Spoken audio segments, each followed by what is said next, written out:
As the chairman of the Senate Judiciary Committee, Lindsey Graham will preside over that process. He joins me now. Senator, good morning to you. Thanks very much for joining us. Good morning.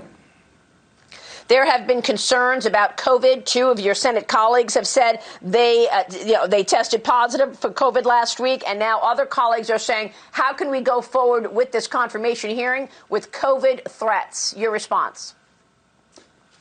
Well, we're going to do what every American has to do come Monday, go to work safely. The COVID threat is real. I take it seriously. The hearing room has been set up by the architect of the Capitol in conjunction with a physician for the House and the Senate to make sure it's CDC compliant. I am fine. I took a test last week. I'm negative. There's no reason for me to be tested. Anybody that has a concern about showing up can virtually interview Judge Barrett. She will be there. I will be there. And to my Democratic colleagues, America has to go to work Monday, including us. We're going to work. We're going to work safely. If you don't want to come to the committee hearing, you can interview the judge virtually. I will be there. She will be there.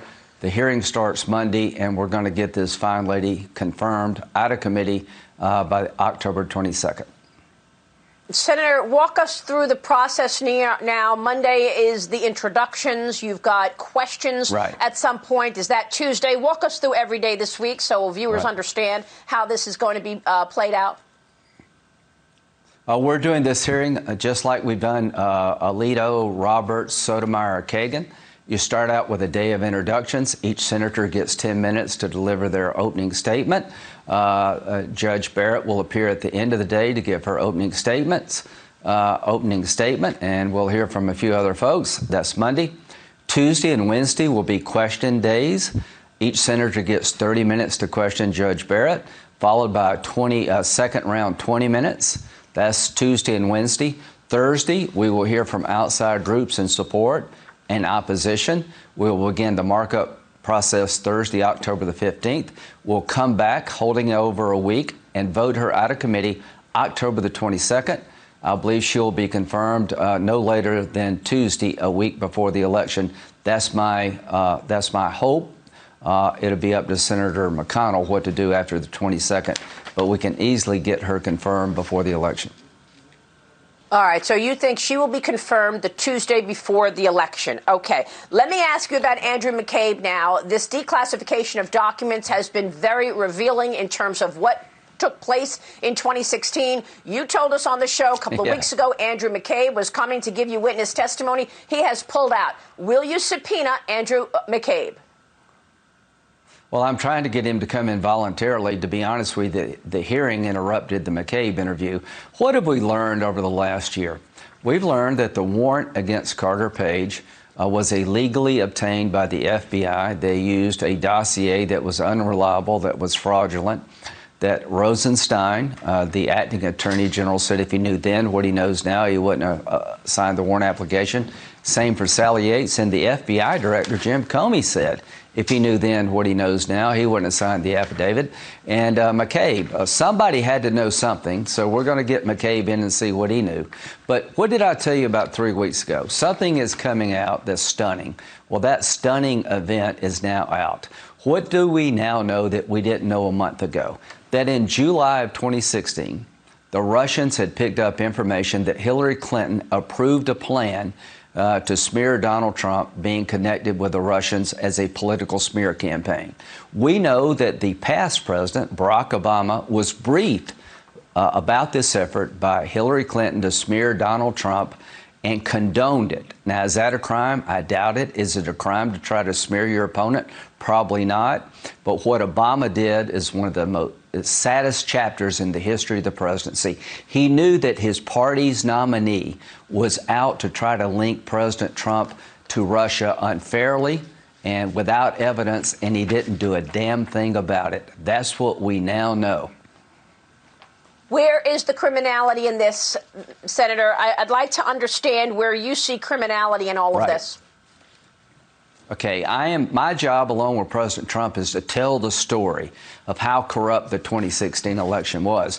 What do we now know? We now know that in September 2016, the CIA intel community sent a lead over to the FBI to Comey directly to look at another effort by Clinton in September to link Trump to Russia to avoid scrutiny over her email problem. Comey said that doesn't ring a bell. Well, when you look at the source documents, it went directly to him.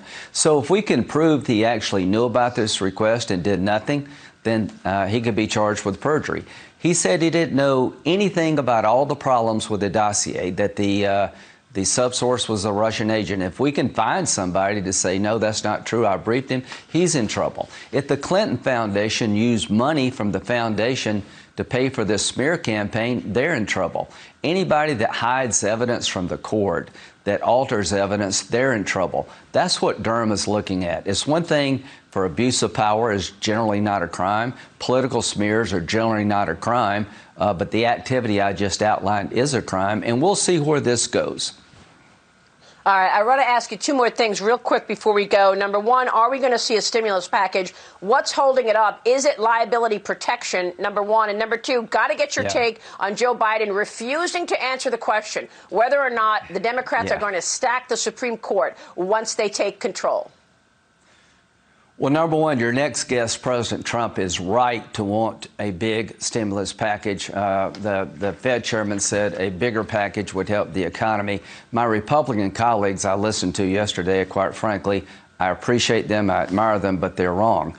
A bigger number is good, but Nancy Pelosi's package is ridiculous. It has money for illegal immigrants. It doesn't have a dime for the PPP program that saves small businesses. It requires ballot harvesting.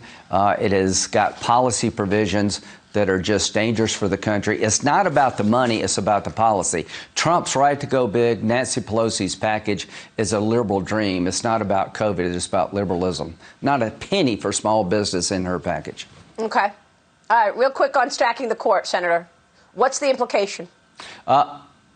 It changes America as we know it. If we lose the House, the Senate, and the White House, they're going to change the rules of the Senate, Maria, so you only need a majority. Anything coming out of the House sails through the Senate. They're going to expand the court from 9 to whatever number they need to make it liberal.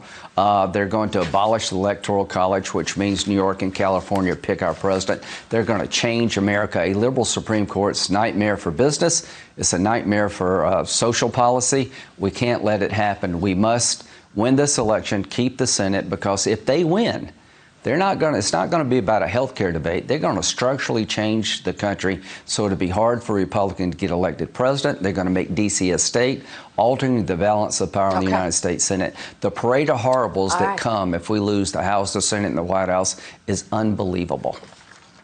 The parade of horribles. All right, Senator, it's good to see you this morning. We'll be watching, of course. Thank you so much, sir.